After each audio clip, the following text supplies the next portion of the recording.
Chapter: The founding of irrationalism in the period between two revolutions. One basic preliminary remarks on the history of modern irrationalism. Understandably, the irrationalism of our time is much occupied with looking for ancestors.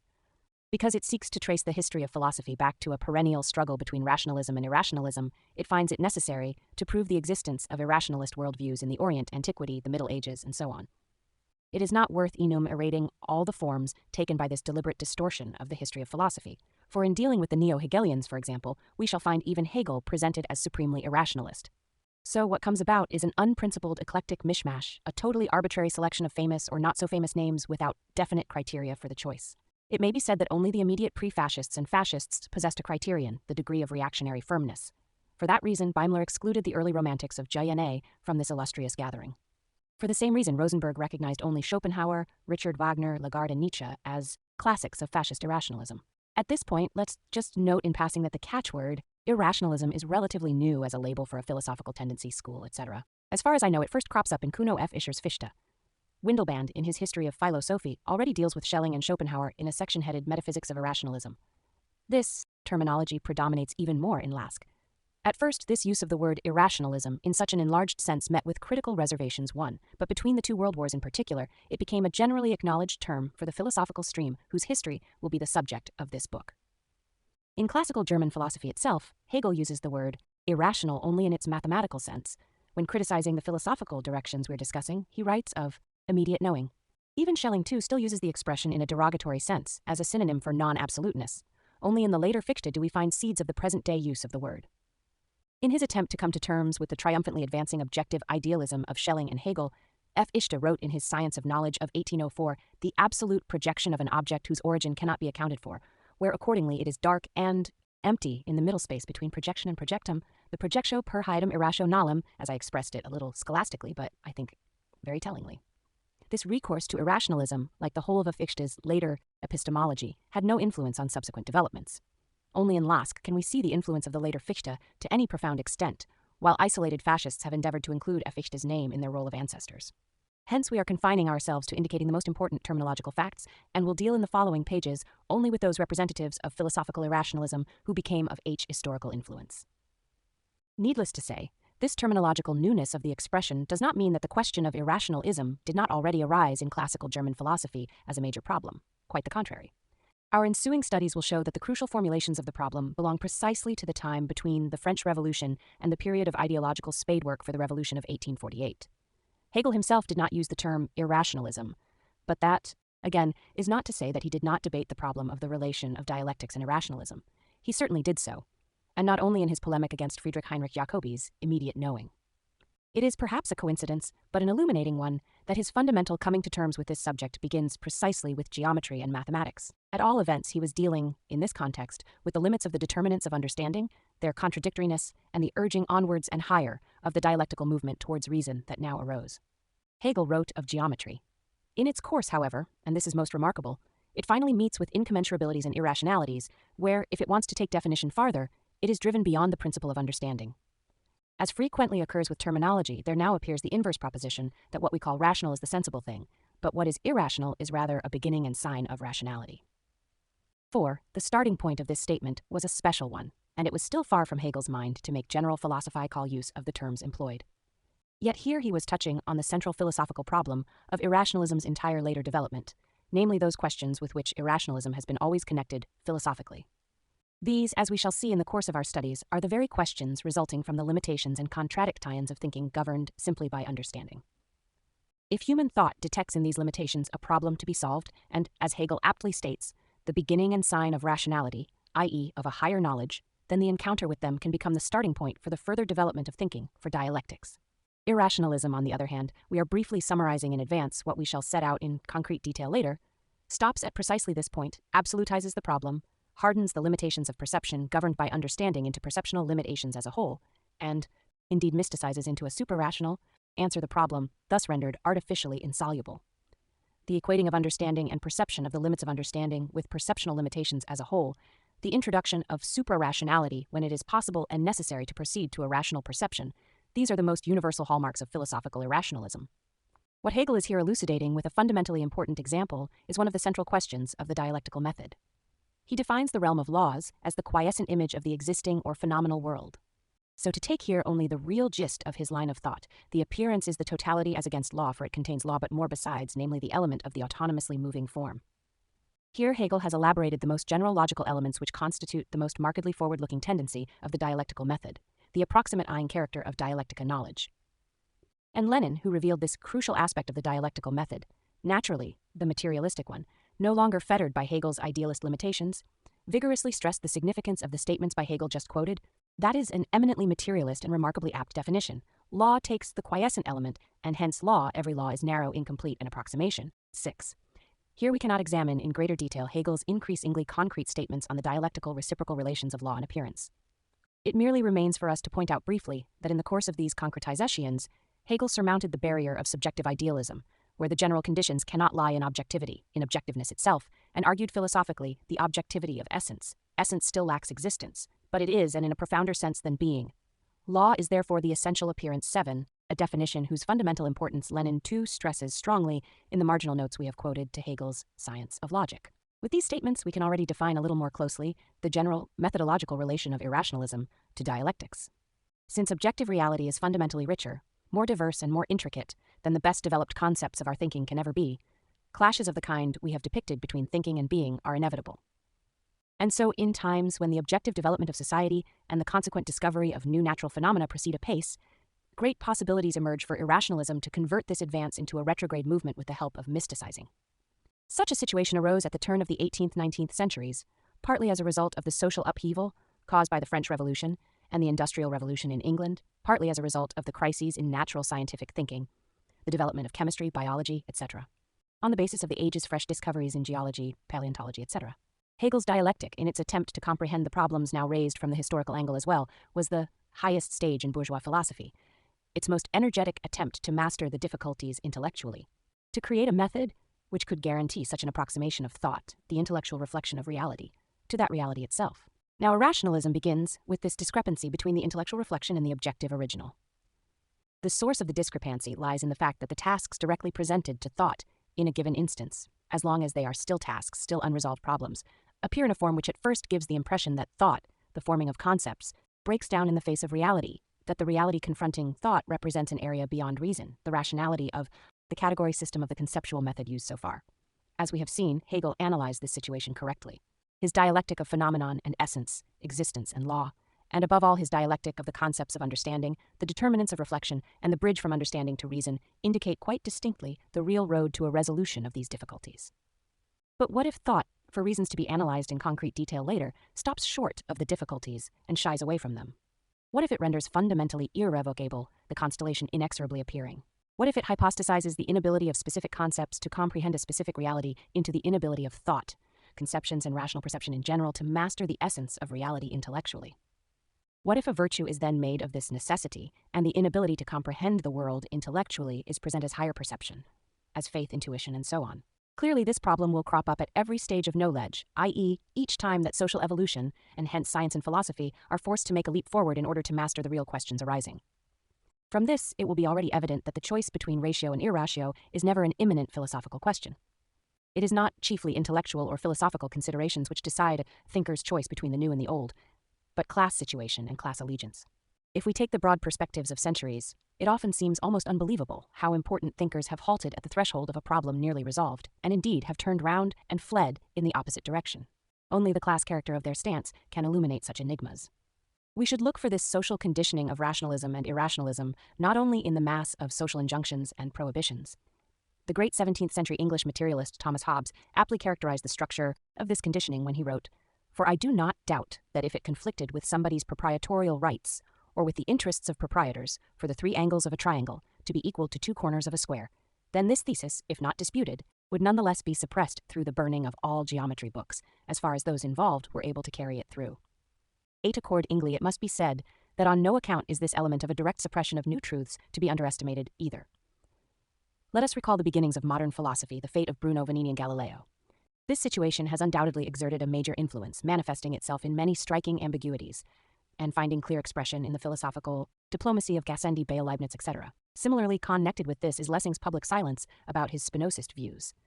Nor should we underestimate the philosophical importance of such diplomacy. G. Ranted, in the cases of Gassendi or Bayle posterity, has obtained a clear picture of their real standpoint.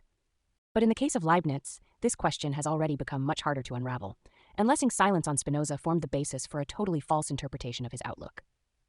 Despite all this, the social conditioning we mean is connected more deeply and intimately with personality and output. It is not solely external social pressure which creates so many deliberate ambiguities, so much clouding of what is actually meant in philosophy from Descartes to Hegel, particularly where decisive philosophical issues are at stake. Far more important still is the fact that social determinants rule the thinker's concern down to their most private convictions, their manner of thinking, and the way they set out a proposition, etc., unknown to themselves. With this in mind, Marx replied to the radical Hegelians who sought to explain Hegel's ambiguities as simply external accommodation, and to counter the exoteric Hegel who made compromises with an esoteric Hegel belonging to radicalism. There can no longer be any question of Hegel's accommodating himself to religion, the state, and so on, since this lie is the lie of his progress. 9. Internally as well, philosophers are always tied, consciously or unconsciously, deliberately or involuntarily, with their society, a specific class in it, and the forward or backward-oriented endeavors of that class. This foundation nurtures, defines, forms, and guides precisely what is really personal and original about their philosophy. Even where, at first glance, an individual's stance, going to the point of isolation from one's own class, seems to predominate, this stance has the most intimate of links with the class situation and the vicissitudes of the class struggle. Thus, Marx shows us how Ricardo's connection with capitalist production and its development of the productive forces determined his stance towards the various classes. If Ricardo's views as a whole are in the interest of the industrial bourgeoisie, that is only because and inasmuch as this sector's interest coincides with that of production or the productive development of human labor. Where his views are antithetical to it, he is just as harsh towards the bourgeoisie as he otherwise is to the proletariat and the aristocracy. The more genuine and significant a thinker is, the more he will be a child of his time, his country, and his class. For every fruitful and really philosophical proposition, however strong the effort to place its subspecie aeternitatis, is concrete, i.e., in content and form, it is determined by the social, scientific, artistic, etc.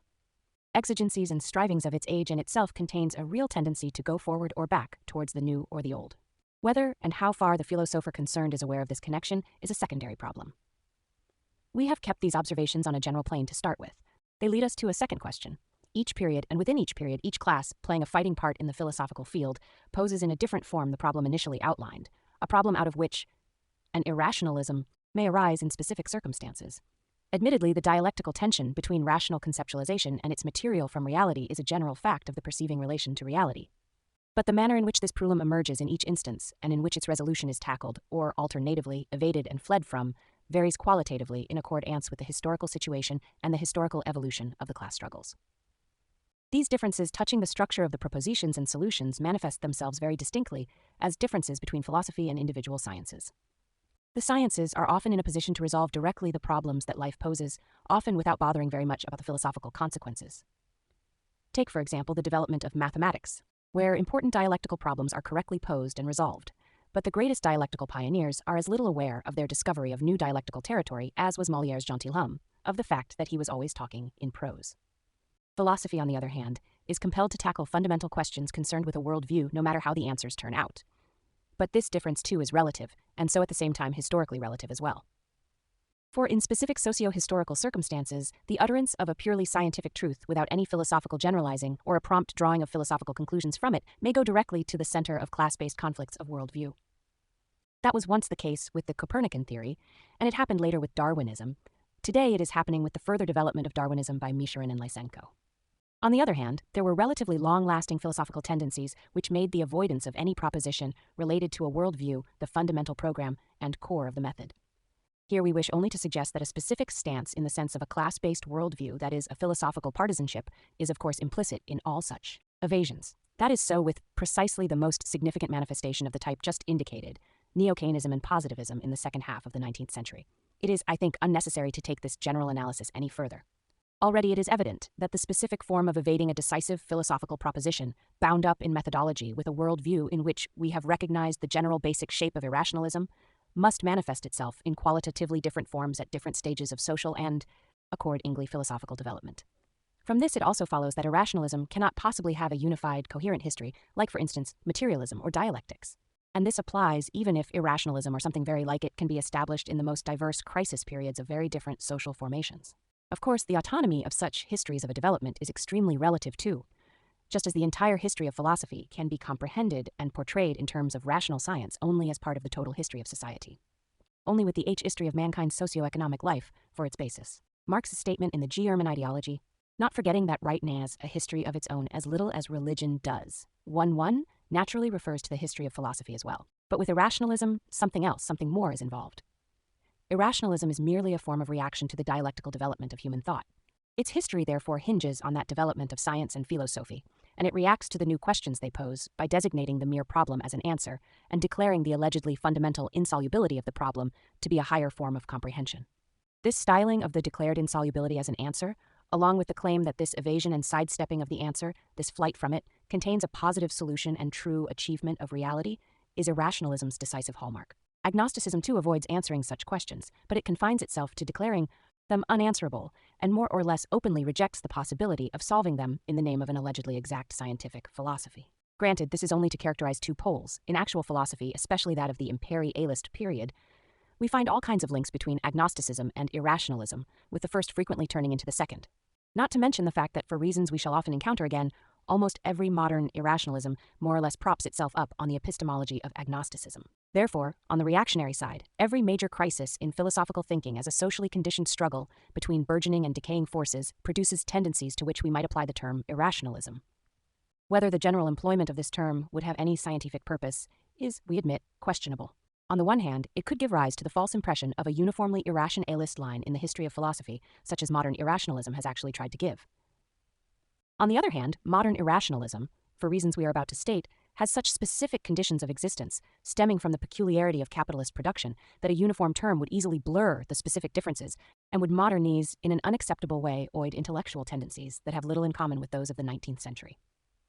As it is, this latter trend is widely prevalent in the history of philosophy written in the time of the bourgeois decline. We may recall Natorp's Kantian Plato, Petzold's Machist Protagoras, and so on. Modern irrationalism's various streams then proceeded to reduce the entire history of philosophy, from Heraclitus and Aristotle to Descartes, Vico, and Hegel, to an impenetrable vitalist or existentialist murkiness. Now, what constitutes the specific quality of modern irrationalism? It is chiefly the fact that it arose on the basis of capitalist production and its specific class struggles. First, the progressive battle for power against feudalism and absolute monarchy waged by the bourgeois class, and later, the bourgeoisie's reactionary defensive struggles against the proletariat. Throughout this book, we will show in concrete terms the decisive changes which the various stages of those class struggles wrought in the development of irrationalism in both form and content, determining equally the propositions and the solutions.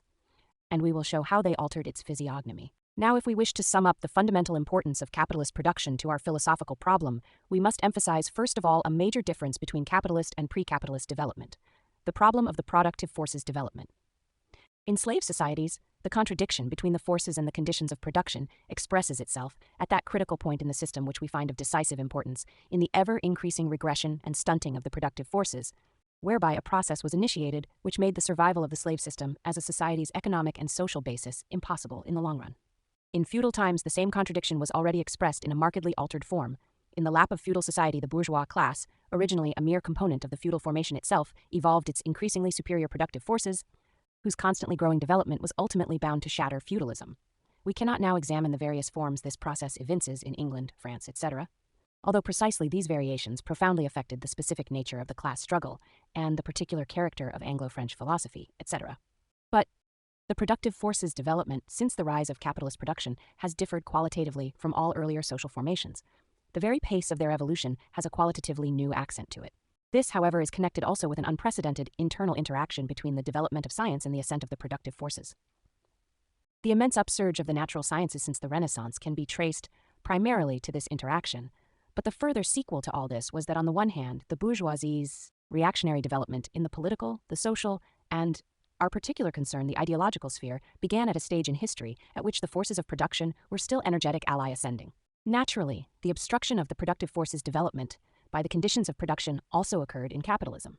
Lenin supplied convincing proof of this with regard to imperialism, and this obstruction already manifested itself at the pre-monopolist stage in every economic crisis. But where capitalism is concerned, even this state of affairs meant only that the productive forces did not evolve to an extent matching their economic organization, the level of technology, etc., and that important existing forces of production remained unexploited. On the other hand, the result of a qualitatively heightened interactio of productive forces and natural science in capitalism was that the bourgeoisie was forced, in order to survive, to pursue the development of the natural sciences to a certain extent, even in its age of decline. The technology of modern warfare in itself made this imperative. complete change in the character of the class struggles is inseparably linked with this economic development. Recent Soviet historians have pointed out the decisive part played by revolts of slaves and vassals in the dissolution of the slave economy and feudalism. But that does not lessen the qualitative difference between the proletariat and the classes previously exploited. We cannot analyze here the important consequences which this new situation entailed. Let us just point to one factor which will play a crucial role in our subsequent studies. The proletariat is the first oppressed class in history that has been capable of countering the oppressor's philosophy with an independent and higher worldview of its own. We shall note that the whole development of bourgeois philosophy has been dictated by the class struggles which arose in this way, and that the decisive turning point in the evolution of modern irrationalism as well may be located in whether it still opposes bourgeois progress and the liquidation of feudal leftovers, or already supports the reactionary bourgeoisie's defensive struggle in the philosophical field, as bourgeois ideology's ultra-reactionary wing indeed assumes the ideological command in this struggle. Such a tendency in the development of the productive forces, then, is bound up with scientific developments more intimately, so the higher the stage. Even in a period of decline, this tendency dictates a different relationship between the governing class and science, above all the natural sciences, than was the case in earlier class societies. Whereas, in the latter, the contradiction that emerged between the forces and the conditions of production inevitably meant the end also of the rise of the sciences, and chiefly the natural sciences. These have necessarily sustained a certain further development in capitalism even during the period of decline. Here again, of course, the economic restrictions, which we have just indicated already, played a major part. This tendency expresses itself more distinctly still in the crisscrossing of imperialist warfare and the natural sciences. On the one hand, it caused a precipitous higher development of specific technological questions, while on the other, the same tendencies added to the general crisis which modern physics was undergoing and led it more and more up a blind alley as a theoretical science. We shall come in a moment to the key question of the relation between science and philosophy, which is a relationship of mutual promotion in a time of upward growth and becomes an obstruction to both in a time of decline. At all events, these factors combine to create a particular situation for philosophy in a bourgeois society with regard to our problem, the unscientific character, or rather the anti-scientific spirit of philosophy, which overtly opposes reason at critical junctures. This produces an entirely different intellectual climate for two reasons. Firstly, parallel with these tendencies and in constant interaction with them, the conquest of nature through natural science and technology goes on all the time, albeit at a reduced tempo. And secondly, the stagnation and regression of the productive forces, their withering during the decay of capitalism, does not take the form of a forced return to inferior production methods.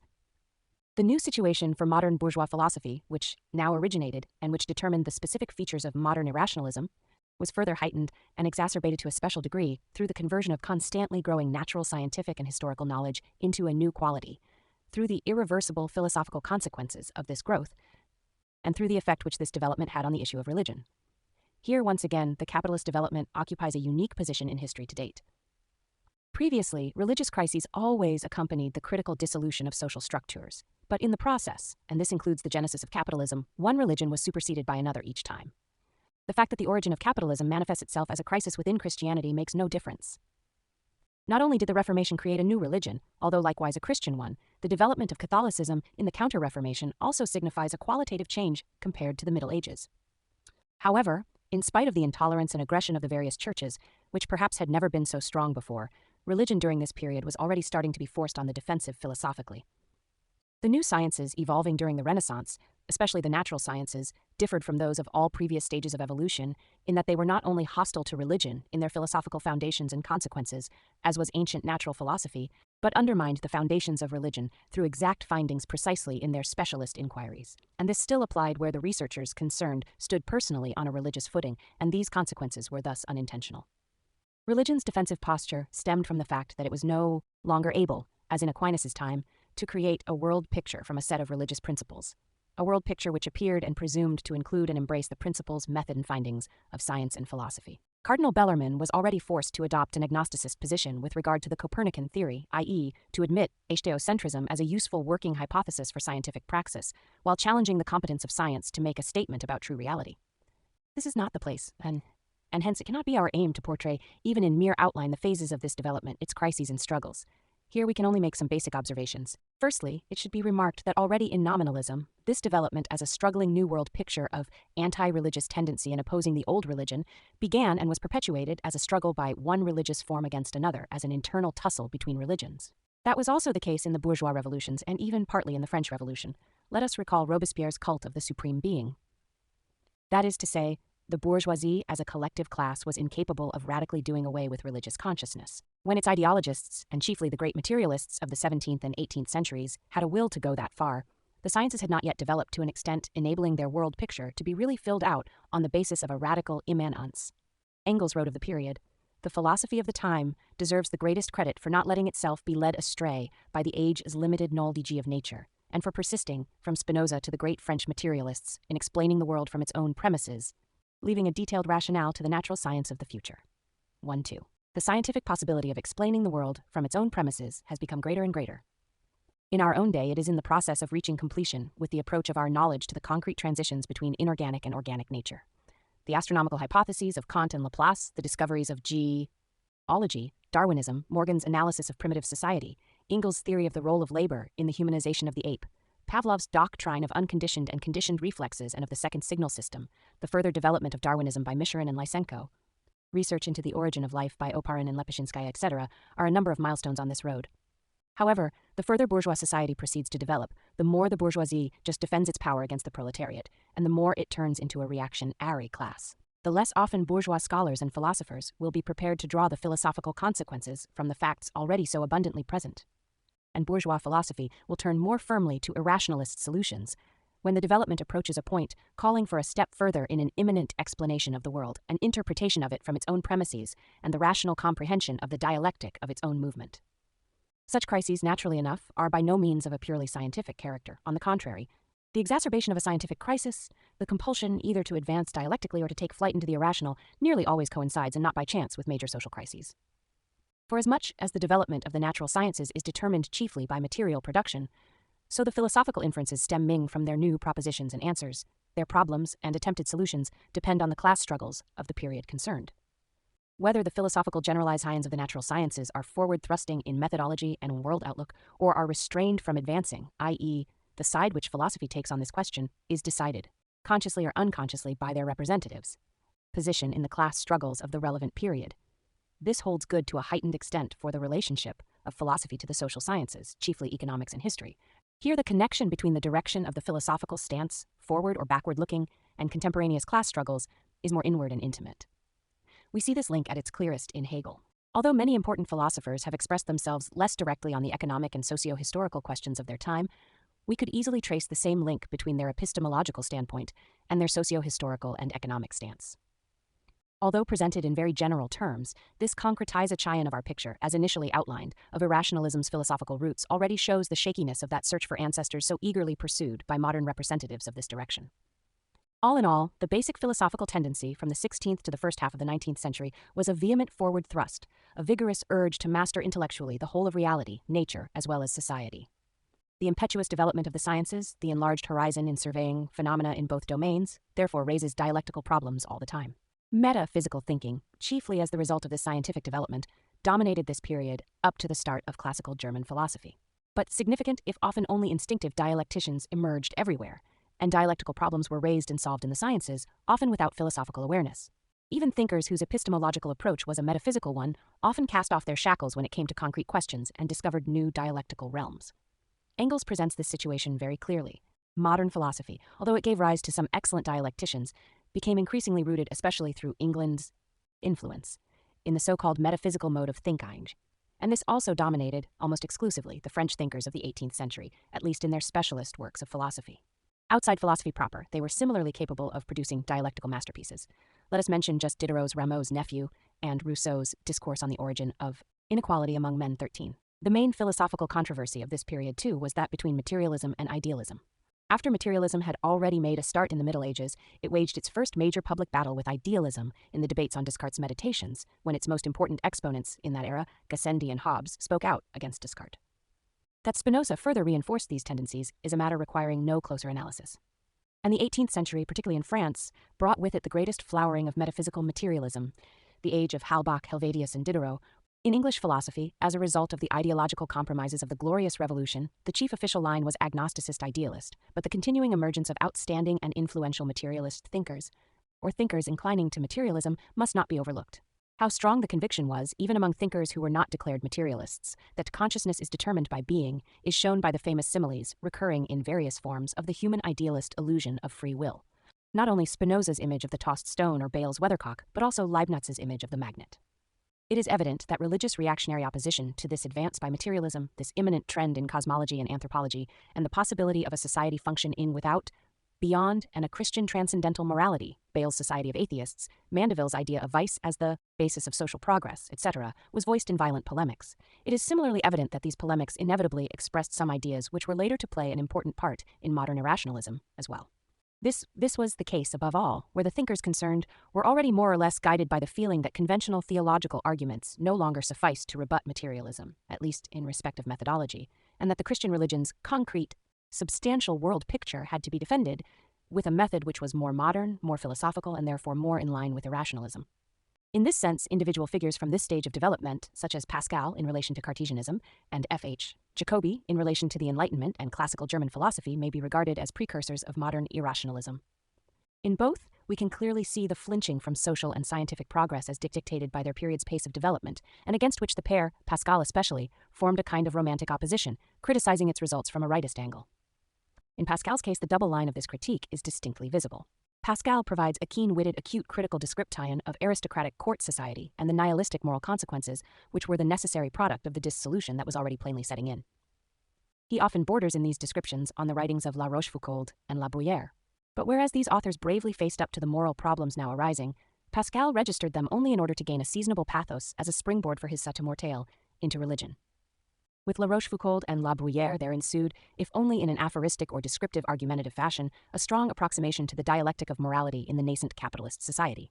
With Pascal, on the other hand, these contradictions were presented from the outset as insoluble in human and immanent terms, as symptoms of a hopeless and irremediable isolation and loneliness experienced by the human being, left to his own devices in a God-forsaken world. This philosophical description of the forsaken state, which forms the most important connecting link with the irrationalist philosophy of later periods, was also the basis of his reflections on mankind's relations to nature. From the geometrized study of nature now arising, Pascal the important and genius mathematician drew philosophical inferences which were diametrically opposed to Descartes, Spinoza, or Hobbes alike, for all their other differences. Here, these thinkers perceived inexhaustible possibilities for the intellectual mastery and practical conquest of nature by man. Pascal, on the contrary, saw this as transforming a cosmos hitherto populated with anthropomorphist, mythico-religious figures into an empty infinity, inhuman and alien to man. Man was a lost soul astray in that minutely tiny corner of the universe whither natural scientific discoveries had hurled him. He stood at a loss in the face of the insoluble mysteries of the two abysses, the infinitely small and the infinitely great. Only the experience of religion, the truth of the heart, could restore to him life's meaning and direction. Pascal, therefore, saw both the dehumanizing effects of the capitalist boom, then still occurring in the forms of feudal absolutism, and the necessary and progressive methodological consequences of the new natural sciences, which were destroying the preceding world picture's anthropomorphism. And of the new philosophy they engendered. But while seeing the problems, he made an about-turn precisely where his great contemporaries went on, in the direction of a dialectic, or at least endeavored to go on. This turning back, this retreat, when directly faced with the newly posed problems, links Pascal with the new irrationalism. He differed from it otherwise in that the connection with positive, dogmatic religion, as regards content, was in his case incomparably stronger. The real content of his philosophy, the goal of his dissolution of the dialectical tendencies into a desperate, basically insoluble paradox requiring his to mortale into the religious sphere, was nothing else than dogmatic Christianity, albeit in a post-reformist shape, the shape of Jansenism. Thus Pascal rose to become a forebear of modern irrationalism, less through the contents he affirmed than through his method, in consequence of an aphoristic phenomenology of the religious experience of despair. But in this respect only was he to some extent a genuine precursor. His, in some ways, modern phenomenology of despair with its bent towards religious fulfillment led, as indicated, to a dogmatic acknowledgement of Christianity. In just this, through acknowledging the rationality of dogmas, he and modern irrationalism follow entirely different paths. Certainly, and stress was often laid on this, he was now arguably very close to Kierkegaard. But our later analyses of the latter's standpoint and method will show that here, the historical distance of nearly 2 centuries meant a change into something qualitatively new. For in Kierkegaard's case, the phenomenology of despair was so dominant that against his own will, the tendency towards its religious fulfillment and subliming decisively modified the object of the religious intention. That is to say, it led to a decomposition of the religious contents, converting the Christian tendencies very strongly into the merely optative and postulative, and bringing his whole philosophy close to a religious atheism, an existentialist nihilism. Certainly seeds of all this are present in Pascal, but seeds and nothing more. With Friedrich Heinrich Jacobi, the contemporary of the German Enlightenment and German classicism, the rebuff to materialism and atheism was manifested far more clearly at first, but the positive content of his religious experience was then far emptier. In his case, almost all that remained was the attempt to salvage an abstract religious generality. In this, Jacobi came close to and at the same time remained apart from modern irrationalism. His proximity to it lies in the fact that he opposed intuition, which he called immediate knowledge, with the greatest radicalism to conceptual knowing and discursive, i.e., metaphysical thinking, according only a pragmatic practical meaning to the latter, in order to conserve for religious experience alone the attainment of true reality. But at the same time, Jacobi stands apart from modern irrationalism because with him the content of the leap is restricted to a general God in the abstract. Hence, Jacobi halted at that set of problems, in their empty, undefined state, to be sure, which modern irrationalism was later to fill with myths, that is, at the experience of that nihility which was growing more and more distinct, but very seldom honestly admitted.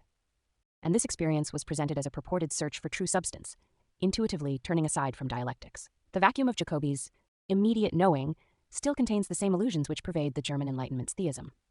On the one hand, we note the attempt to reconcile the view then held by mechanical natural science of the first impulse with a God who winds up, as it were, the clock of the universe. Granted, Jacobi was violently opposed to the German exponents of such views, but he could only counter their empty, insubstantial and powerless God of humdrum good sense with an equally empty, insubstantial and powerless God of pure intuition. Hegel aptly characterized this side of Jacobi's worldview.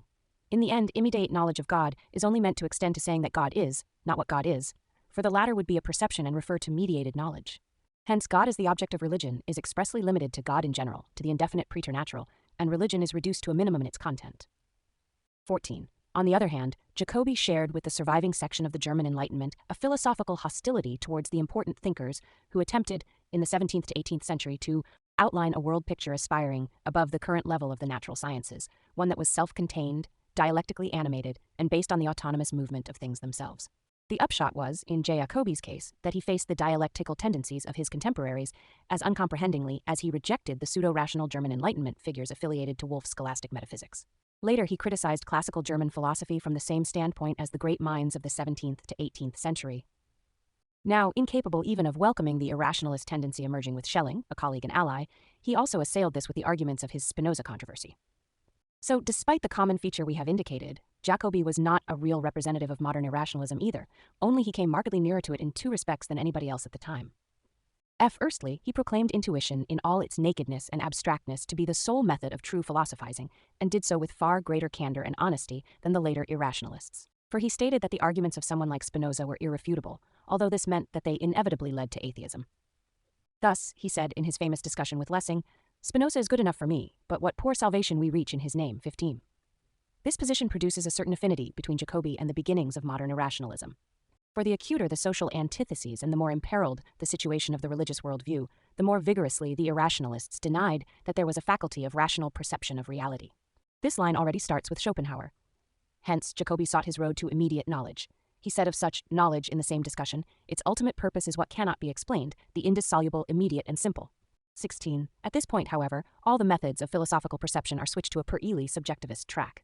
For Jacobi, it was not the examination of the world of objects, not the inner nature of objects themselves, that determined the philosophical method.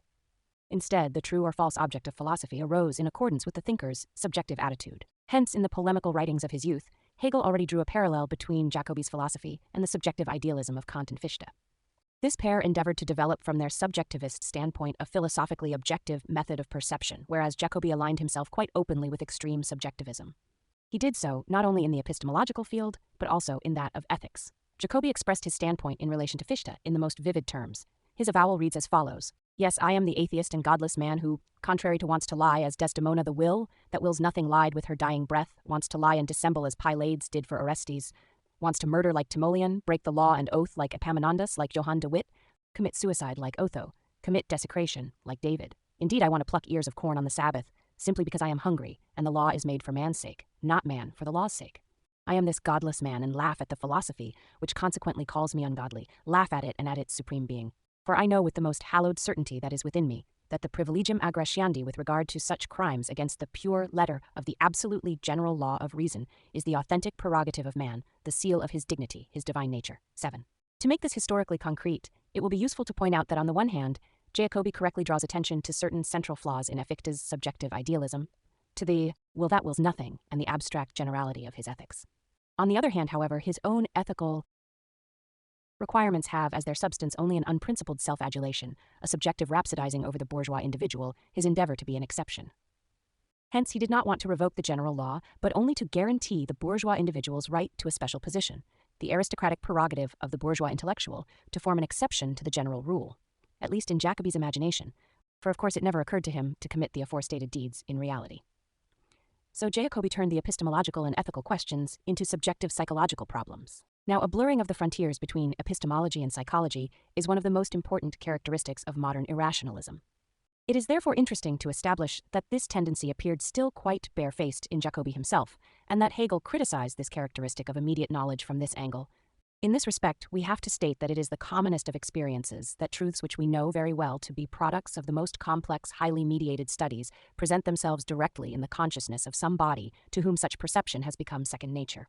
The facility we may have acquired in some kind of knowledge, art as well, and technical skill consists precisely of having such knowledge and types of activity directly in the consciousness in such an event, indeed in one's very limbs where the activity is outward going. In all such cases, the immediacy of the knowledge not only does not exclude the mediation of it, but they are so linked that immediate knowledge is even the product and result of mediated knowledge. In his sober astuteness, Hegel was proving the self-delusion in the belief that something new and unmediated can be found through immediacy. With this, he furnished a criticism strict eyeing not only at Jacobi, but also at all later intuition theories. The other important point is that with Jacobi, immediate knowledge emerges not only as an escape from the atheistic conclusions of the great 17th and 18th century thinkers, but also, and this is closely connected, as a defense against materialism. In the extremely interesting aforementioned discussion B between Jacobi and Lessing, which actually contains the former's entire philosophy, Jacobi openly expressed this danger, again in contrast to the many later irrationalists who, time and again, obscured the problem with their pseudo-materialist shadowboxing and their attempts to show a third road beyond the philosophical antithesis of materialism and idealism. To characterize materialism, Jacobi said in this discussion, thinking is not the source of the substance. Substance is the source of thinking. Therefore, something non-thinking must be assumed to take primacy over thinking. Leibniz, honestly enough, called souls automate spirituales for that reason. 19. This comment on Leibniz applies, of course, to Spinoza more acutely still. Jacobi's irrationalism appeared, therefore, on the eve of that major ideological crisis which brought irrationalism's modern forms into being, as a kind of reactionary summation of the spiritual struggles of the 17th and 18th centuries. It was a public declaration of idealism's bankruptcy, a declaration that even the denial of reason, even the flight into empty absurdity, flimsy paradoxes, and a religiously embellished nihilism could offer only the semblance of a rebuttal of materialism. Some of Jacobi's contemporaries already recognized this tendency towards nihilism. In their discussion, which Jacobi himself recorded, Lessing stated candidly that he regarded him as a complete skeptic, who had to turn his back on alley philosophy 20 in his thinking. And, in his radically Republican period, the young Friedrich S. Schlegel criticized Jacobi's philosophy not only because it had to end in unbelief and despair or in superstition and fanaticism, 2-1, but also attacked it for its immorality. He said of Jacobi's works, there lives, breathes, and thrives in them a seductive spirit of complete spiritual debauchery, a boundless lack of moderation, which, despite its noble origin, destroys totally all laws of justice and morality. The objects change, only the idolatry is permanent. All luxury ends in slavery, even luxuriation in the purest love to the most sacred being. So it is here. And what bondage is more horrible than mystical bondage? 22. That Friedrich Schlegel similarly ended up as the Lemeschical irrationalist does not affect the accuracy of this critique. What was most fraught with consequences in Jacobi's stand was his denunciation of Spinoza as an atheist. This naturally supplied the reactionaries with a weapon at once. For in its principal line, a development of dialectics, this philosophy was necessarily a thorn in the reactionary side. Therefore, the accusation of atheism could form an effective means of suppressing it. But regarded in terms of the history of philosophy, this barbed statement from Jacobi did have the significance that it created an awareness of the basic irreconcilability of rigorously practiced philosophy and religion and did much to make it a matter for topical debate. And it did so such that the progressive philosophy declared to be necessarily atheistic was now no longer countered with a reactionary philosophy that was Christian, or at least respected Christianity. Instead, we find a naked intuitionism, an unadorned irrationalism, and a repudiation of conceptual philosophical and rational thought altogether. This blunt either-or did not exert an immediate influence. Herder and Goethe, who took Spinoza's side against Jacobi in the Spinoza controversy, adhered to pantheism and rejected Jacobi's atheistic inferences. As for the natural philosophy of the young Schelling and his followers, as for Hegel's philosophy, however frequent their protestations, and although the charge of atheism was leveled against Schelling by Jacobi himself and against Hegel, later on by the Romantic reaction, these two did not go beyond their own interpretation of Spinoza on this question, and even lagged a few steps behind it. It was not so much a matter of diplomacy, still necessary in this age with regard to temporal Christian power. Of course, this motive often played an important part in German classical philosophy as well. But the main issue was that, owing to the necessary incompleteness and inconsequentiality of idealist dialectics, the theological remains of this philosophy could be never really surmounted. Hence, Feuerbach rightly said, pantheism is theological atheism, theological materialism, the negation of theology, but itself takes the standpoint of theology, for it makes matter, the negation of God, a predicate or attribute of the divine being. 23. And in this connection, he drew a parallel between Hegel and Spinoza. Identity philosophy only differs from Spinozist philosophy in that it animates the dead, phlegmatic thing of substantiality with the spiritus of idealism. Hegel in particular made autonomous activity, the autonomous power of discrimination, and self-consciousness an attribute of substantiality. Hegel's paradoxical statement that consciousness of God is God's self-consciousness rests on the same foundation as Spinoza's paradoxical statement, expansion or matter is an attribute of substantiality and means nothing else than self-consciousness is an attribute of substantiality or God. God is one. 24. Thus there now arose an objective, methodological philosophical ambiguity reaching its climax in Hegel's philosophy. Feuerbach said correctly of speculative philosophy that it was theism and atheism at one and the same time. 25. We find these characteristics of German philosophy's development, to be sure with marked variations, the individual motives fluctuating a great deal, in many of the most significant thinkers from Descartes to Hegel. They need stressing at once, because it is just in such weak spots that modern irrationalism has sought, and purported to find, a pretext for stamping as irrationalists after the event and fitting into its contrived line of descent some great thinkers from the past who, in essence, represented the strict opposite of irrationalism, indeed criticized with devastating acuteness the irrationalist tendencies appearing in their age. A clear-cut confirmation of the ambiguity we are stressing in the works of the important idealists, and ambiguity from which, or course, only the most outstanding materialists could be free, puts us in a position to examine the question of the affirmation or denial of reason not merely on a terminological basis, and never proceeding from individual statements which might sound somewhat irrationalist in isolation from the full context and the general intention of the philosophy concerned. Instead, we can devote all our attention to this basic line. This question is an important one because enormous efforts were made to present such thinkers as Vico or Hamann, Rousseau or Herder as irrationalists. Certainly from the angle of an idealistically contrived intellectual history, it is easy to bring such thinkers into the most direct proximity to irrationalism. For starting with Vico's polemic against Descartes, they were very strongly opposed to those philosophical tendencies of their times which we are generally wont to characterize as rationalist. And if we construe in such an abstract formal, shallow way the contrast between rational and irrational, these thinkers will automatically turn out on the side of irrationalism, as happened to Rousseau and Hamann in particular a long time ago, even before irrationalism began to become all rage. Rather than that, let us consider irrationalism concretely in the ideological struggles of the age concerned as an element in side-taking in the continual dispute, repeatedly born of class conflicts, between the new and old, between concretely historical progress and regression. Then we are equally bound to have a completely different illumination, a picture that comes closer to the truth. Then we will see, above all, that precisely the thinkers just mentioned were trying, in an epoch whose dominant tendency was the intellectual mastering of mechanical natural phenomena and, correspondingly, a metaphysical thinking, to fight in opposition to this direction for the right of the philosophical idea with regard to a constantly changing, constantly developing historical world. To be sure, when we speak of the historical realm, the reader should not be blinkered by that decadent bourgeois theory which automatically interpreted the historical as merely singular, unique, and contradicting the concept of law, thus irrational by nature to a certain extent. We shall demonstrate shortly that this construction of the historical arose as reactionary legitimist opposition to the French Revolution and was appropriated by bourgeois economic theory and practice in proportion to the growth of reaction within the bourgeois class itself. The thinkers with whom we are now dealing have nothing in common with such tendencies. However much they differed in world outlook and range of talent, they were united in a single endeavor. This was to fathom the laws governing the course of history and socio-historical progress, to discover and form an idea of the reason behind history, viz. The reason inherent in human history, the reason behind the autonomous movement of collective history. This impulse brought them up against dialectical problems at a time when neither had the actual foundations of these laws been investigated, nor did the dominant trends of thought even have a mind to produce a conceptual apparatus, a scheme of classification for mastering these problems. Indeed, the dominant epistemological tendencies could only inhibit a development in this direction. So the quest for the reason immanent in the autonomous movement of society and history had to proceed against the current of the dominant epistemology. From the epistemological angle, it was an often very ill-defined search, often filled with purely imaginary anticipations, for the dialectical categories capable of expressing adequately the laws of social and historical development.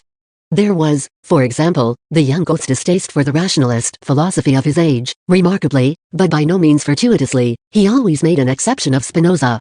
And his distaste stemmed from the fact that Goethe was seeking, albeit, for many years, merely instinctively, the dialectical categories in the development of living beings and the historical view of nature. That was why the irrational vitalists advertised and celebrated him as their ancestor throughout the imperialist period, although Goethe developed in reality from methodologically tentative early essays at a radical empiricism into an independent supporter of classical German philosophy, especially its dialectics. We should further remark on Goethe's reservations with regard to important contemporary philosophers. One of the grounds for this was that he came far nearer to philosophical materialism than they did. The other reason is that he would never allow his own experimental findings to be trapped within an idealist system. The example of Goethe demonstrates quite plainly which features matter here. Goethe, the adversary of the absolutizing of Linnaeus's system. Goethe, the supporter of Geoffroy de Saint-Hilaire and fellow campaigner against Cuvier, but not the individual statements or even discourses of his in which, or into which, if we interpret them in an unhistorical, Geisteswissenschaftlich sense, we may read something irrationalist. It makes no crucial difference that Goethe was chiefly interested in the history of nature, Vico, Rousseau or Herder in the historicity of all social occurrences, and that God plays a far more positive role in the world picture of most of those thinkers than for Goethe. Take, for example, the historical function of providence in Vico's work. Vico described this as a spirit which produces out of the passions of human beings the civil codes through which they can live in human community. 26 And when Vico lucidly sums up this idea at the conclusion of his book, we almost catch an echo of Hegel, for only men themselves have created this world of nations. That was the first undisputed principle of this science. But it has doubtless proceeded from a spirit which often differs from men's particular goals, sometimes opposes them and is always superior to them. These limited goals this spirit has rendered subservient to its higher ones, constantly using them to preserve the human race on the earth. Single quote 27 here. To be sure, as in the later case of Hegel's cunning of reason, we are dealing with mystificatory expressions vividly registering a connection not perceived and its ultimate implications but brilliantly surmised, thereby entering new dialectical realms, but also mysticizing these connections idealistically. But it will be evident to any open-minded reader of Vico that he is here referring to an autonomous history made by men themselves, hence knowable and rational. Although Vico introduces the mystificatory term providence, he so defines it in his concrete accounts that these definitions eliminate all transcendental power from a dialectical historical framework which is rational, if appearing contradictory, indeed paradoxical to the understanding. And given this basic tendency, it will not surprise us that Vico, the avowed adversary of Descartes' epistemology, comes extremely close to the materialist Spinoza as regards the crucial basic questions of his theory of categories. Vico's statement the arrangement of ideas must proceed according to the arrangement of objects 28 only differs from Spinoza in that Vico, in line with his historical endeavors, interprets this materialist view of categories in a livelier, more dynamic sense than Spinoza. Thus he modified and built on the latter's philosophy in the same direction as was later taken by German idealist dialectics, principally in the work of Hegel. Here, it cannot possibly be our aim to provide even an abridged sketch of Vico's philosophy, far less to essay analyses in respect of Herder, Hamann or Rousseau. Our sole purpose was to underline the basic dialectical tendency which, in all these authors, aimed at developing the history of mankind and human society out of its autonomous movement, the deeds and sufferings of men themselves, and at grasping the reason, that is, the principles behind the movement. It is the same whether we take the human origin of language, which Herder grasped as a development of reason and a product of man's spiritual powers, or the origin in private property of bourgeois society with its inflammatory inequality as Rousseau presented it. For the purpose of our present studies, it is likewise of secondary importance how far individual perceptions of this kind, and the individual categories in which they are classified, stand up to later developments in knowledge. In the present context, the one thing that matters is to elucidate that basic intellectual trend which has evolved in historical dialectics from Vico to Herder. Details which, torn out of their proper overall historical context, may be interpreted as irrationalists signify at most accessory vacillations, obscure mystical presagings, mystificatory formulations of sets of facts or of categories which were then not yet clearly comprehensible dialectically. From Vico to Herder there runs a path which traces the extension, enrichment and consolidation of reason just as surely as the path taken by Descartes or Bacon leads in this direction. This gave rise to some very important differences, indeed antitheses, but all in all they were antitheses within a single camp fighting for a philosophy based upon the rationality of the world. Nowhere do we find the abstract antithesis of rationalism and irrationalism. 2. Schelling's intellectual intuition as the first